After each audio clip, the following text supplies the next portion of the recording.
नमस्कार मंडळी, आज आपण करतोय मस्त असं वांग्याचं भरीत. ज्याला वांग्याची भाजी आवडत नाही ना त्यांना सुद्धा भरीत अतिशय आवडतं. भरीत करायला सोपं आणि भाकरी पोळीबरोबर अगदी मस्त लागतं.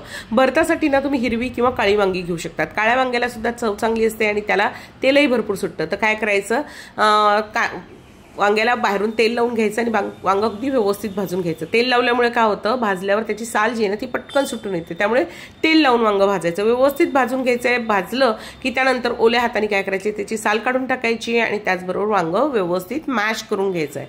कढईमध्ये आपण घातलंय तेल, तेलामध्ये मोहरी घालायची. मोहरी तडतडली, आपण कांदा घातलाय. कांदा छान नरम झाला की त्यामध्ये हिरवी मिरची, लसूण आणि जिरं हे खलबत्त्यामध्ये ठेचून त्याचा ठेचा केलाय तो ठेचा घालायचा. हा ठेचा आणि कांदा व्यवस्थित परतला गेला की न चुकता त्यामध्ये ओवा घातला की वांग्याच्या भरताला चव अगदी मस्त येते. हे परतलं गेलं की थोडीशी हळद घालायची आहे. त्यानंतर घालून घेतलाय आपण टोमॅटो, अगदी अर्धा टोमॅटो घातलेला आहे. त्यानंतर चवीनुसार मीठ घालून घ्यायचं आहे. टोमॅटो नरम होऊ द्यायचा आहे. टोमॅटो छान नरम झाला की त्यामध्ये आपलं मॅश केलेलं वांग घालायचं आहे आणि मस्तपैकी एकत्र करायचं आहे. छानपैकी एक वाफ येऊ द्यायची आहे की तुमचं मस्त चवीचं वांग्याचं भरीत तयार होतं. नक्की करून बघा.